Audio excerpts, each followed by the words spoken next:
Abi Ramazan'da kilo verecekse yapabileceği en güzel şey Özellikle NASA'nın astronotların cebine koyup uzaya yolladığı çok kıymetli süper besin olarak adlandırılan müthiş bir besinden bahsedeceğim size. gideyim hemen antrenman yapayım.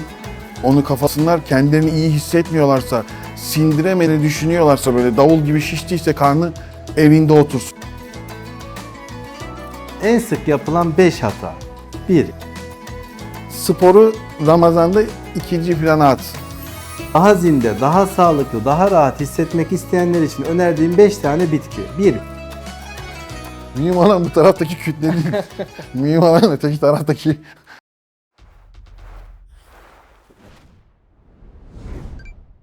Sizi tanıyalım. 1453 Harun, 1991 doğumluyum ve Kastamonluyum. İkinci defa hayalhaneme misafir oldum, konuk oldum. Ramazan'da spor iftardan önce mi yoksa sonra mı yapılmalı?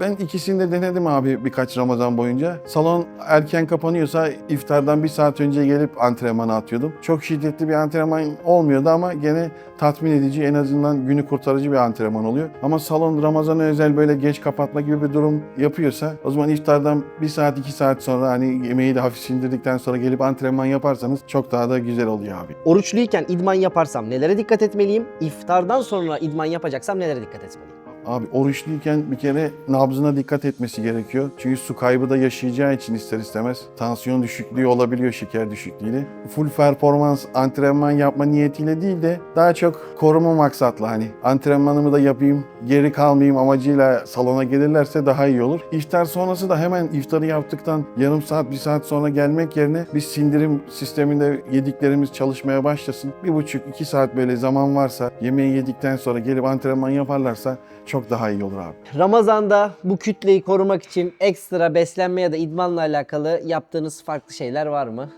Mühim olan bu taraftaki kütle değil. Mühim olan öteki taraftaki amel defteri. Yani kütleyi falan bu saatten sonra koruyabildiğimiz kadar, işte ne kadar korursak koruyacağız abi. Yani artık belli bir yaştan sonra da diğer tarafa gönlümüz cennetten yana, ama inşallah cehennemden de sakınabiliyoruzdur kendimizi. Ramazan ayı hem nefsimizi hem bedenimizi terbiye edelim. Hem insanlara bu olayı güzel bir şekilde anlatabilelim. Dediğim gibi kolumuz 1 santim eksik kalsın Ramazan'da. Problem değil. Amel defterine biraz daha sevap yazdıralım. Önemli olan o. Yeter ki gönüller bir olsun inşallah. Gene kendimize kestirme bir yol seçtiğimiz sabah namazlarını inşallah bu vesileyle sabah namazlarını hani camiye gitme niyetindeyim. Diğer türlü evde hanımla birlikte kılma niyetindeyim. Şimdi yalan yok. Uyku, şeytana da atmayacağım topu. Nefsimden kaynaklı böyle uyku tatlı geldiği için dört dörtlük yapmıyoruz. Ramazan'da antrenman programınızda ne gibi değişiklikler yapıyorsunuz? Pek azaltma yapmıyoruz da sadece o dinlenme süreleri değişebiliyor. Hani biraz daha uzuyor, daha fazla bol su tüketimi yapmaya çalışıyorum ben en azından. 5 set yapıyorken 1 set yapayım falan gibi bir durumlar olmuyor. Sadece Ramazan'ın birkaç günü böyle tam vücudun da ona alışması gerektiği süreçte biraz zorlanma oluyor. Ondan sonra kendi kendine zaten yolunu buluyor. İbadet ön planda olduğu için hani ne yapalım, bir ay zaten tutabildiğimiz bir 11 ayın sultanı Ramazan gelmiş. Onu da tutalım, bir yandan da sporumuzu yapalım. Yani o çok büyük bir kayıp olmayacak. 2 set eksik yapsam, 3 set fazla yapsam. Orucu tutup da salona geldiysek o bizim için daha büyük bir mutluluk oluyor o zaman. Ramazan'da kilo vermek isteyenler ne yapmalı? Abi Ramazan'da kilo verecekse temiz beslenip iftarını ve sahurunu temiz geçirdikten sonra gelip yapabileceği en güzel şey spor salonunda kardiyo. Ya yürüyüşü ya bisikleti. Bunu böyle yarım saat 45 dakika her gün düzenli olarak yaparsa otomatikman kilo kaybı çok hızlı olacaktır. Çünkü temiz beslendiği için vücudundaki ödemi çok hızlı atacak. Sonra yağ yakımına geçecek. Zaten vücudu bir depolama yapmadığı için, gün içerisinde de oruçta olduğundan dolayı ekstra hep enerji yakımına gideceği için akşama kardiyoda yapacağından kaynaklı olarak vücut sürekli hep yağ yakacak. Bu evreyi atlatacak böyle. Yani bir aylık süreci isterse kilo vermek amaçlı böyle değerlendirebilir. Ama yine beslenmesi ve her gün düzenli olarak kardiyo yapması şartıyla olacak bu. Yoksa diğer türlü İşte ondan azar azar yiyeyim, şöyle yapayım gibi değil. Temiz beslenmesi çok önemli. Yediği şeyler ve miktarları önem arz ediyor. Temiz beslenmeden kastım içinde işte ekstra yağ, şeker, un bulunmaması. Pirinci mesela tüketiyorsa, işte biz lapa pirinç yiyoruz ama siz piştikten sonra içine az biraz zeytinyağı ya da tereyağı ekleyebilirsiniz. Patates keza öyle haşlama ya da püre tarzı tüketiyoruz. Tavuk da öyle, yani bunlar minimum yağlı ve şekerli olacak şekilde belli gramajlarda tüketebileceğiniz şeyler. Sahurda da ben yine aynı işte. Patatesim varsa patatesim, tost ekmeğine sadece tost yapıyorum. Uzun vadeli bir karbonhidrat sindirimi olması açısından. Ondan sonra yanına yumurtamı tüketiyorum ve suyumu içiyorum. Kısa ve öz, temiz bir beslenme oluyor. Bunun yanında işte avokadonuzu, Hindistan cevizi yağınızı falan da alabilirsiniz. Vitaminlerinizi de tüketirsiniz. Daha böyle sağlıklı ve temiz bir şekilde ilerlemiş olur. Hani düzene tam manasıyla oturur. Tam dört dörtlük olabilecek bir sistem aslında. Ramazan'da diyet programı vermiş gibi olduk böyle de vallahi. Bakalım yani. Ramazan ayı boyunca hiç antrenman yapmazsam ne kaybederim? Bir ay idman yapmazsam atrofi yaşar mıyım? Kas kaybı illaki bir ufak düşüş olabilir ama bununla birlikte işte bu Ramazan ayında nasıl beslendiği de önemli. Hani normal bir birey gibi orucumu tuttum, iftar vakti tatlılar, çörekler, börekler Allah ne verdiyse giderse bu o zaman hem kas kaybına hem kilo alımına, yağlanmaya dönecektir. Bir ay antrenman yapmazsanız ister istemez tabii kondisyon açısından, güç açısından gerileme olur. Ama sonrasında geri döndüğünüzde çok daha şiddetli ve iyi antrenmanlar yapabilir. Burada ana madde zaten hani bu şeyde spor değil. Hani yapacağımız olduğunuz inancımıza göre olan ibadet olduğu için hani haftada 2 gün, 1 gün bile gitseniz antrenman yapmaya problem yok yani. Önemli olan öteki taraftaki kazanç. Hani buradaki kola bir santim olayını Ramazan'dan sonra da ekleyebiliriz ama Ramazan dediğim gibi senede bir kere geldiği için iyi değerlendirmek gerekiyor. Spor yapan biri için sahur önemli mi?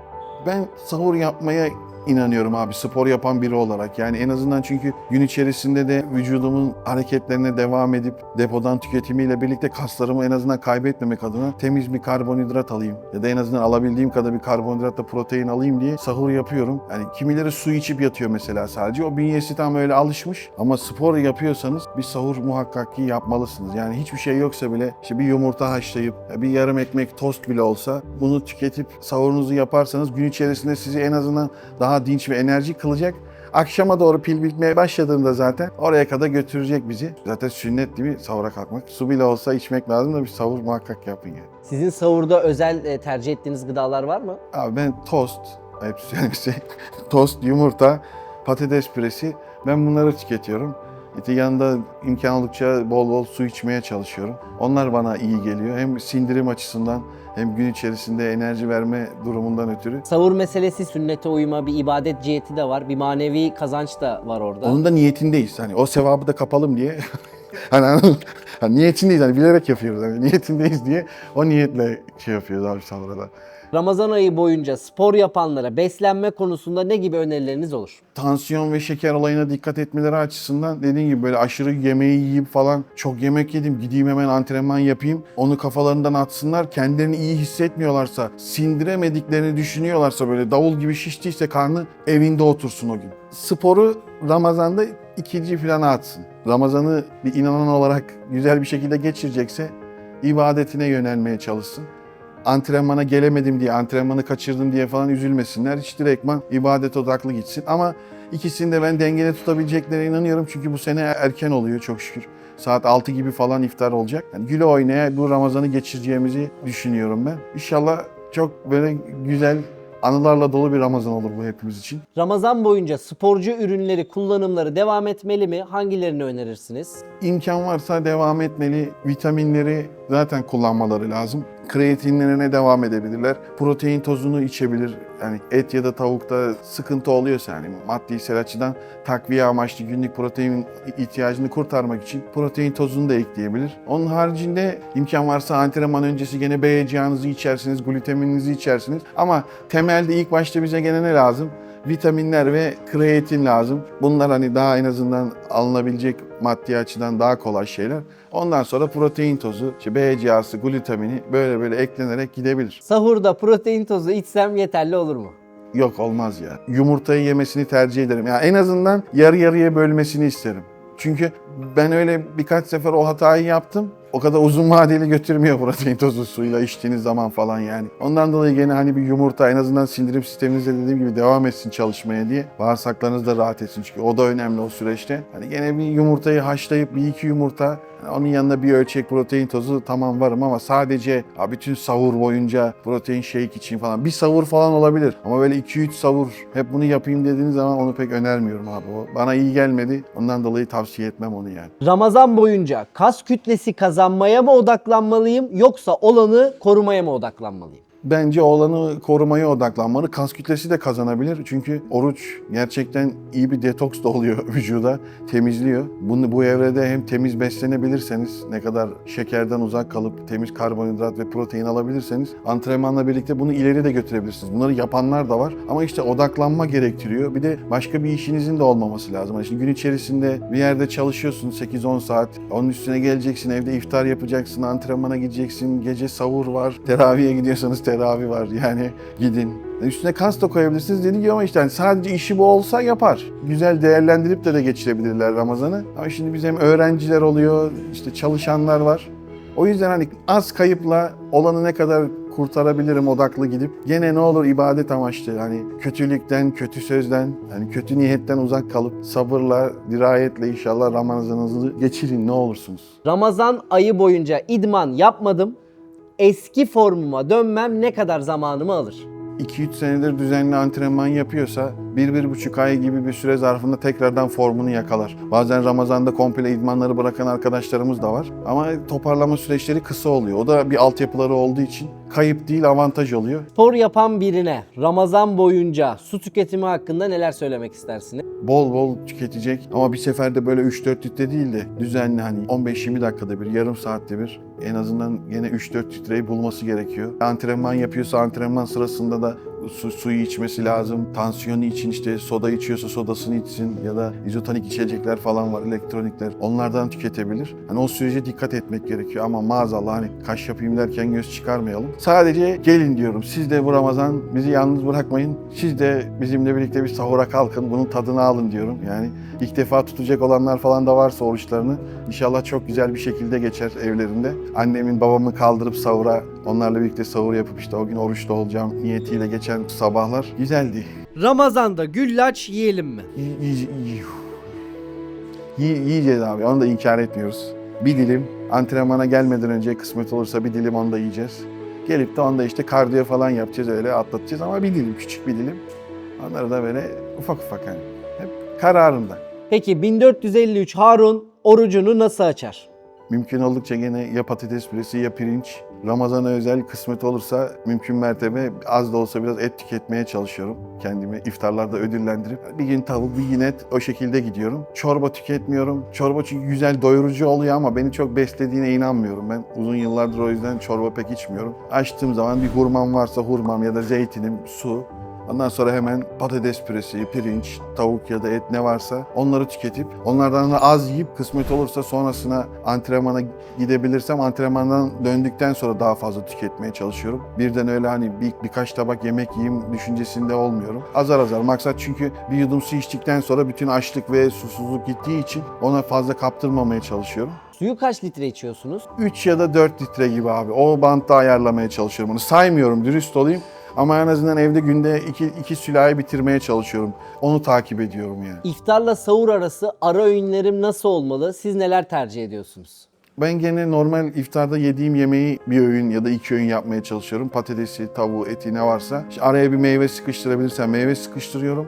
Ama onların da saatini kolluyorum işte bölerek, yani 2 saat ya da 1,5 saat gibi bir zaman dilimi verip azar azar onları ekliyorum. Kademeli şekilde azar azar tüketmeye devam etmek gerekiyor. Ramazan ayı boyunca protein karbonhidrat alımlarını nasıl dengeliyorsunuz? Ben genelde karbonhidrat ağırlıklı ilerliyorum. Protein biraz eksik kalabiliyor ama karbonhidratı da alırken işte hani ne kadar kaliteli ve temiz alabilirsem ona bakıyorum. Bir gün al bir gün alma gibi bir durum yok bende abi. Çünkü antrenmana gittiğim için düzenli olarak muhakkak ki her gün karbonhidratımı alıyorum. Dediğim gibi gene çalışan bir birey için ya da okuyan birisi için de muhakkak her gün az da olsa düzenli karbonhidratını alması gerekiyor ki hayatına rahat bir şekilde devam edebilsin. Yani hatta bir yüzücü vardı, Amerikalı. Adam 2,5-3 kilo makarna yiyor dediler o zaman. Doğru mu yalan mı bilmiyorum ama doğru olduğuna çok inanıyorum abi. Niye? Çünkü aşırı bir efor sarf ettiği için proteinden ziyade karbonhidrata ihtiyacı var ki bunu enerjiye dönüştürüp atabilsin, kullansın vücudu. Ne olur kalitelisi? İşte pirinçtir, patatestir, bulgurdur, makarnadır. Yani elimizden geldiğince onları tercih etmeye çalışıyoruz. Ramazan pidesi tüketiyor musunuz? çok fazla değil abi ya. Hani şimdi Ramazan pidesi dediğin zaman yaracaksın, arasına pastırmanı koyacaksın, kaşar peynirini, domatesin, anladın mı? Hani onu öyle yiyeceksin, onu öyle çorbayla ziyan etmeyeceksin. Hani şimdi İftarda çok yedin, sindiremedin, spora gelme. Salonda böyle bu şekilde sıkıntı çeken gördünüz. ben düşüp bayılan falan gördüm ya. Hani bir yürüyüş yapsa iyi olacak da işte abi gelip vardı ağırlık antrenmanı yapmaya kalkınca böyle bir sıkışma falan pek iyi olmuyor. Hani yürüse problem yoktu. Ama dediğim gibi hani şimdi bizim ağırlık üzerine olduğu için hep antrenmanlar o pek iyi olmuyor. Yani yedim işte adeleye taşır diye düşünüyorsun ama sindiremedin daha. Sindirime geçtikten sonra gelse çok daha iyi olacak. O da işte birdenbire böyle hep işte tatlısı, tuzlusu her şeyi dolduruyorsun. Senin 10 dakikada yediğini 10 dakikada sindirmiyor maalesef. Bir süre gerekiyor. Onun için o olaya dikkat etsinler abi yani. Ramazan boyunca spor yapan biri idman konusunda ekstra söylemek istediğiniz bir şeyler var mı? Kardiyolarını yapıyorlarsa hiç bırakmasınlar, onlara devam etsinler abi. Yürüyüşlerine, bisiklete biniyorsa bisikletlere. Yapmıyorlarsa da hatta ekstra ekleyebilirler. Ben bu sene kısmet olursa eklemeyi düşünüyorum. Daha faydalı olacağına inanıyorum çünkü kondisyon açısından beni rahatlatacağı için. Hani hem üstümden bir temizlenmiş olacağım, yük kalkacak. Bir yandan da bunu kardiyo ile birlikte destekleyebilirsem Ramazan'da ben kendi açımdan böyle çarpı 2 avantajlı bir şekilde geçirmiş olacağım yani. Ramazan sizin için ne ifade ediyor? Ramazana dair en sevdiğiniz şeyler neler? Ramazan bana eskiyi hatırlatıyor ya. Ramazan'da iftar için Eyüp Sultan'daki belediyenin kurduğu çadıra gitmiştik. Ve bizim için yani muazzam, unutulmaz bir andı. Bak ben hala hatırlıyorum. Orada yediğim yemeğin tadı da keza öyle. Hem eve birinin iftara gelmesi hem birine iftara gidecek olmak. Hele bu iftarlar cuma, cumartesi ise tamam mı böyle? Tam tadından gelmeyecek günler hani. Bizim evdeyse mesela iftardan sonra onlar gittikten sonra kalanları bizim yiyecek olmamız. Dünyanın malzemesi kalmış. Herkes gelirken Allah razı olsun eli dolu gelmiş. Çok güzel ya. Şimdi biraz uzak gibi sadece. Ramazan'da tol ölçüm ne kadar küçülür, kütle ne kadar kaybederim ya da siz ne kadar kayıplar yaşıyorsunuz? 1-2 santim kayıp olur diye ümit ediyorum ben. Yani o 1-2 santimle atlatabilirse ki üstüne de koyabilir ama hani ben kayıp olacakmış gibi düşünüp en azından kendimi hani ona hazırlayıp böyle çok fazla hayal kırıklığı da yaşamamak için 1-2 santim feda az gitsin ya bir şey olmaz yani. 2 santimden yakalarız onu. Biraz daha fazla tüketiriz Ramazan'dan sonra. Gene ölçüyü yakalarız diye ümidindeyim yani. Merhabalar. Önce sizi kısa bir tanıyabilir miyiz? Muhammed Ali Akdoğan, Balıkesirliyim. 2019 Cerrahpaşa Tıp Fakültesi mezunuyum. 2019'dan beri de geleneksel ve tamamlayıcı tıp bünyesi adı altında çalışmalar yapmaktayız. Hastalarımıza yardımcı olmaya gayret ediyoruz. Doktor Bey, çok merak ediliyor. Ramazan'da sağlıklı kilo vermek mümkün mü? Mümkünse vermenin yollarından bize bahseder misiniz? Ramazan'da sağlıklı kilo vermek mümkün. Kilo vermek işi irade işi öncelikle. Bazı bitkiler, bazı takviyeler, bazı alışkanlıklarımızla bu çözülebilecek bir mevzu. Öncelikle sahuru atlamamamız lazım bu hususta. Sahur bizim için biyolojik ritmi yakalamamız için bir fırsat. Hayatın ritmini yakalamamız lazım. Sahuru atlayıp sabah 10'da kalkmak bize pek bir fayda sağlamaz ama sahurda kalkıp vücudu uyandırdığımız zaman, harekete geçirdiğimiz zaman bağırsaklardan beynimize, bütün vücudumuza bir canlılık gelir. Yapmamız gereken şey sahur için öncelikle düzgün beslenmek, yeterli sıvı alınması ve eğer kronik hastalıkları olanların düzgün ilaçlarını alması gerekir. Ramazan'da tok tutacak besin isimleri, önerileriniz var mı? Ramazan'da özellikle NASA'nın astronotların cebine koyup uzaya yolladığı çok kıymetli süper besin olarak adlandırılan müthiş bir besinden bahsedeceğim size. Spirulina. Bu bir yosun ama öyle güzel ki hem tok tutuyor, hem enerji veriyor, hem kilo verdiriyor, hem bağırsak sağlığı açısından etkili, hem de müthiş bir lif kaynağı. Sahur için öncelikle amacımız zaten yüksek protein almak, yani yumurtadır, kefirdir, cevizdir, bademdir, kavurmadır. Tabii tuzlu kavurma yiyip tuzlu pastırma yiyip sabaha kadar işte iftara kadar insana hararete sokmak değil ama proteinden yüksek ağırlıklı beslenmek sahur için öncelikli olmalıdır. Ramazan'da kilo almamak için nasıl beslenmeliyim? Örneğin karbonhidrat ağırlıklı mı gitmeliyim, protein ağırlıklı mı gitmeliyim, nasıl bir rota çizmeliyim? Kilo almak istemeyenler için önerileriniz nedir? Öncelikle kilo almamak için sistemin bir defa düzgün çalışması lazım. Bağırsaklar iyi olması için uzak durulması gereken 5 gıda. Trans yağlar, gazlı içecekler, salam, sosis, jelibon. Ekstradan vücudu yoracak karbonhidrat almak, iftarla sahur arasında sürekli bir şeyler atıştırmak, bunlar hoş şeyler değil. Vücudumuzun dinlenmeye, bağırsaklarımızın canlanmaya da ihtiyacı var. Sindirim için ona fırsat tanımaya ihtiyaç var öncelikle Ramazan'da. Yani Ramazan ayı aslında iftar değil, oruç ayımız. Çok abartıyoruz bazen. Sürekli işte şunu yiyeyim. Gün içinde tabii ki aç kaldığımız zaman hayalimizden bir sürü menüler, sebzeler, pırasalar, pirzolalar, ızgaralar geçirebiliyoruz ama insanın iradesine belli oranda frenlemesi gereken bir ay Ramazan ayı. İftarda kan şekerinin ani fırlamasının sebebi nedir hocam? Sonuçları nelerdir? Önlem olarak neler yapılabilir? Hızlı yemek yemek, karbonhidrat tüketmek, bir anda yemeklerin hepsini atmak hakikaten kan şekerinde ciddi anlamda bozukluklara sebep olabiliyor. Bizim yapmamız gereken mevzu yavaş yiyeceğiz, bol çiğneyeceğiz. Bir de mesela çorba içtikten sonra namaz için ara vereceksin. Biraz beynine de doyduğuna dair sinyaller gitmesi lazım. Hemen o sıra 8 dakikada takribi gidiyor. O sırada da biz zaten ekmeğinden, hamur işinden, pırasa, lahana, brokoli ne varsa hepsini artık iftar menüsündeki her şeyi silip süpürdüğümüz için maalesef şişkinlikle karşılaşıyoruz. Yani onun için yavaş yiyeceğiz, dengeli besleneceğiz. Bir de bazı çayları tüketebiliriz. O çayı da anlatayım. Mesela hibiskustan 7 tane, karanfilden 7 tane, kuşburnudan 7 tane böyle 1 litre suda demleyip akabinde içine böyle bir tarçın, biraz da limon sıkıp içtiğimiz zaman bu hızlı yükselen kan şekerini düzeltmek için çok güzel bir formül. Akabinde iftardan sahura kadar sürekli de olabilir, aralıklı da olabilir. Yeşil çay tüketmek hem sindirim sağlığı açısından çok kıymetli hem de böyle rahatlatır, insanı canlandırır, relax hale getirir. Bağırsaklarımız için çok kıymetlidir. Yeşil çay çok kıymetli bir besin. Herkesin ulaşabileceği, herkesin içebileceği ve de gençleştiren bitkiler arasında. İftarımı açtım, namazımı kıldım. Sizin öneriniz çorbayı içtikten sonra bir namaz molası. Kesinlikle öyle. Namaz molası verdiğimiz zaman hem vücudumuz rahat edecek hem sıvı dengesi biraz daha, çünkü bir anda 1 litre su içmek hızlı atılmasına sebep olur. Bunu aralıklarla yaydığımız zaman vücudun bütün hücrelerine o sıvıyı gönderme imkanı elde ederiz. Doktor Bey, hepimiz Ramazan pidesini çok seviyoruz. Ramazan pidesi yemeli miyim? Yiyeceksem ne zaman ve ne kadar yemeliyim? Ramazan pidesi tabii ki yiyeceksin. Bir defa çıkıyor zaten Ramazan pidesi ama tabii ki dozunu kaçırmamak lazım. Senede bir defa geliyor diye 2 pideyi bir anda yemenin anlamı yok. İlla ki o da bir karbonhidrat, o da bir vücuda şeker dengesi açısından olsun, yağlanma açısından olsun çok faydalı bir besin değil maalesef. Peki iftarda ne içebiliriz?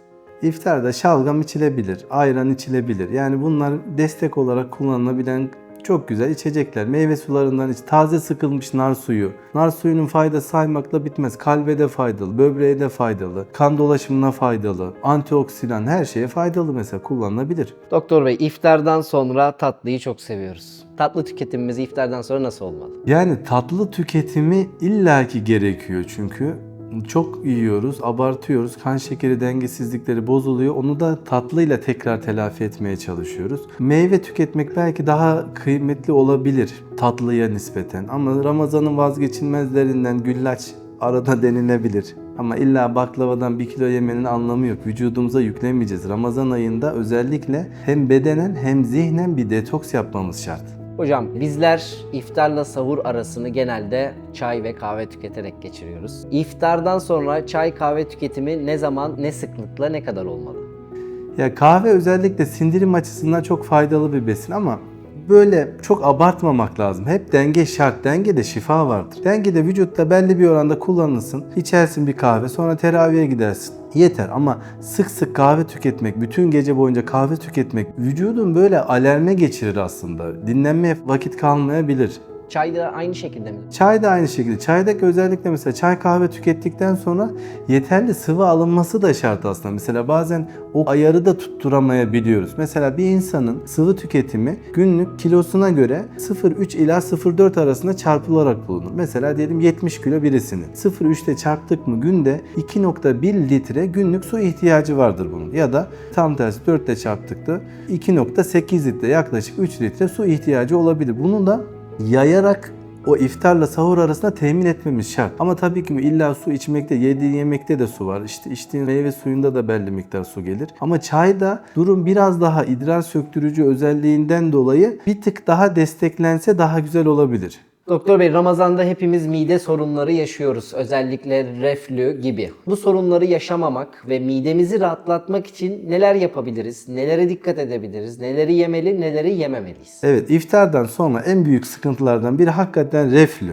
şişkinlik, hazımsızlık, hantallık hissinin oluşması kan şekeri dengesizliklerine bağlı olarak. Öncelikle bir defa Yavaş yiyeceğiz. Bol bol çiğneyeceğiz. Sindirime destek vereceğiz. Üçüncüsü de böyle bir süreye yayarak yemeği tüketmeliyiz. Şimdi bu şikayetler oluştuğu zaman da özellikle bazı egzersizlerle bunun üstesinden gelebilmek belli oranda mümkün. Mesela diyafram. Diyaframı kullandığımız zaman hareketlenmesi öyle bir güzelliklere sebep oluyor ki reflüden sindirime birçok böyle karın içi rahatsızlıkta fayda sağlıyor.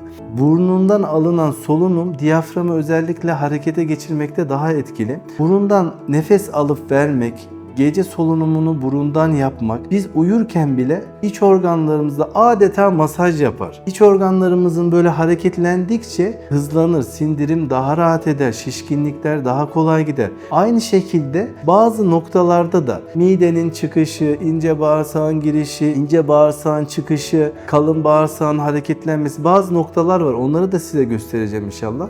O noktalara da mesela masaj yapılması müthiş oranda şişkinliklerimizi de giderir, kabızlıkta da fayda sağlar, hazımsızlıkta birebir, reflü şikayetlerinin azaltılmasına fayda sağlar. Onlara da yapılması herkesin her şekilde, her yerde yapılabilecek sindirim masajı egzersizleri önemli. Reflü ve sindirim bozuklukları için peki önerebileceğiniz gıda var mı? Yeşil çay tüketmek çok faydalı. Sindirimde çok rahatlatır, iyileştirir. Meyan kökü mesela, meyan kökü çok faydalı sindirim sağlığı açısından. Hatmi çiçeği çok faydalı bir besin. Berberis vulgaris, berberina çok kıymetli bir doğal bitki. Sindirimden, bağırsak, karaciğer sağlığından, şekerin dengelenmesi, kolesterolün dengelenmesi birçok konuda çok kıymetli bir takviye. Bunlar alınabilir, bu bitkiler. Hocam peki mide sorunları yaşıyoruz. Evet. Biz genelde çözümü sodada buluyoruz. Sodayı ne kadar tüketmeliyim? Kendimizi sorgulamamız gerekiyor. Soda içmek illaki zararlı vesaire değil, çok faydalı bir şey ama sindirim için sürekli soda tüketmek o midemizin sağlığı açısından kıymetli değil. Onun için belli bir zaman geçtikten sonra tüketmek daha faydalı. Tüketilebilir. Bir tane, iki tane günde çok fayda sağlar. Ama yediğine hemen soda içeyim, rahatlayayım mantığından kurtulmak lazım. Biraz akışına bırakacağız. Mideye fırsat tanıyacağız. Akabinde her şey güzelleşecek inşallah. Hocam hepimizin sahurda beslenme düzenimize göre çektiği sıkıntılar var. Hararet, bağırsak hareketinin artması ve susuzluk hissini önleyecek besin önerileriniz var mı? Salatalık. Salatalık müthiş oranda böyle hem su içerir hem böyle çok rahatlatır. Bence susuzluk hissini bayağı bir azaltan sebzelerin başında gelir. Salatalık. Bol bol salatalık yiyin. Bağırsak hareketliliği için mesela keten tohumu fayda sağlayabilir. Yemeklerle birlikte birer kaşık yemeklere karıştırılmakta fayda sağlar. Omega 3 vardır içinde. Biraz daha canlandırır. Yani inflamasyonu azaltır. Çok fayda edebilir. Örnek sahur menüsü. Sizce nasıl olmalı? Sahur menüsü herkese göre değişir. Yani orada annenizin ne koyduysa sofraya onu yiyin. Yani özellikle bir yumurta kırmak, bir dilim peynir yemeğin dışında o uykulu uyku mamurla birlikte muhabbet etmek, o anı yaşamak, o heyecanı yaşamak bence menüden çok daha kıymetli. Yani herkese sahura kalkmalarını tavsiye ediyorum. Sahur bizim için çok kıymetli. Gece uyanmamız Allah'ın bize verdiği bir lütuf aslında. Bunun farkında olmak lazım. İlla ama yeşilliği bir şekilde vücuda sokmak çok faydalı. Uygun bir iftar menüsü nasıl olmalı ya da sizin tercihiniz iftarda hangi besinler üzerine? İlk iftar için özellikle söyleyeyim. Mesela hanım ne hazırlamışsa onu yiyeceğiz. Özellikle ben şuradaki şu etten istiyorum, şuradaki pırasadan istiyorum vesaire değil ama size önerebileceğim mesela ıspanak çok kıymetli bir takviye. Ispanağın üstüne böyle bir yoğurt dökersin. Yanında bir mercimek çorbası. Ondan sonra 2 bardak da yeşil çay çok kıymetli bir iftar menüsü olabilir. Yani illaki avokadolu süsler bilmem işte dilimmiş mangolar, muzlu sütler gerek yok ki böyle bir şeye. Ya da mesela şunu da anlatayım. Bir gün Hazreti Ömer'in oğlu Abdullah İbni Ömer radıyallahu anhuma canı bir kuzu butu çekiyor. O gün çarşıda da kuzu kesen birisinden alıyor. Butu sarıyor güzelce bir kağıda. Yolda giderken hatta diyor düşünüyor babamdan görmeden gidebilecek miyim derken işte o nasip Hazreti Ömer radıyallahu anh ile karşılaşıyor. Diyor ki Hazreti Ömer ya oğlum bu nedir diyor orada tuttun.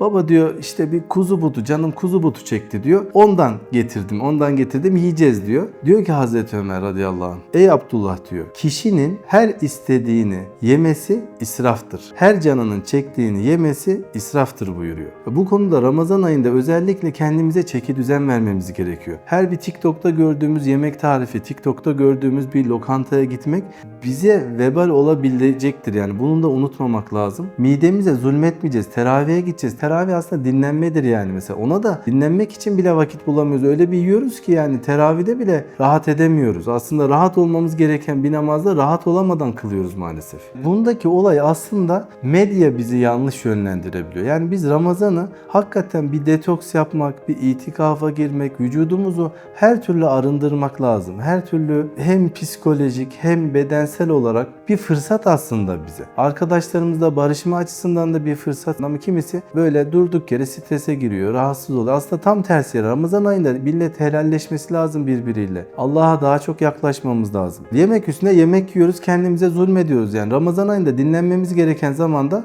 biz daha çok kendimize hasar vererek ortadan çıkıyoruz. Kilo vermeyi bırakın, daha çok yağlanarak çıktığımız bir Ramazan'a kavuşuyoruz maalesef. Yediğimiz, içtiğimiz karakterimize yansır. Onun için ne yersek yiyelim, temizinden ve helalinden arayalım. Hepimize şifa olsun. Hayalhanemiz ben çok ilgiyle takip ediyorum. Dualarımda yani o gençlere ulaşmak, o YouTube'daki içerik açısından çok kıymetli güzel çalışmalar var. Yani bunlar böyle ekip işi, böyle bir birlikte olmanın güzelliği, Müslüman olmanın hazzını hissettiren bir kanal. Allah'a ne kadar şükretsek az, Allah kolay kılsın, hayırlı, bereketli, güzel çalışmalar nasip etsin. Ben canı gönülden her şey için teşekkür etmek istiyorum. Bu videoyu izleyenlere, vesile olanlara, size gelip uğraşıyorsunuz her zaman ekip olarak. Allah razı olsun. Videoyu beğenip yorum atanlar oluyor, paylaşanlar oluyor. Onlara da ayrıca teşekkür ediyorum. Mümkün mertebe sağ olsunlar hep güzel şeyler yazıyorlar. Allah razı olsun, kalpler bir. Dilerim ki onların da her şeyi haklarında en hayırlısıyla olur. İyi ki bu yolda bize vesile oluyorsunuz. İnsanlara ulaşmamızı sağlıyorsunuz. Bize değer katıyorsunuz. Ben sizlerden çok şeyler öğrendim. İnşallah bir parça bir zerre kadar da olsa ben de bir şey katabilmişimdir size. İyi ki varsınız. Bizi izlemeye devam edin. Hayırlı Ramazanlar olsun inşallah.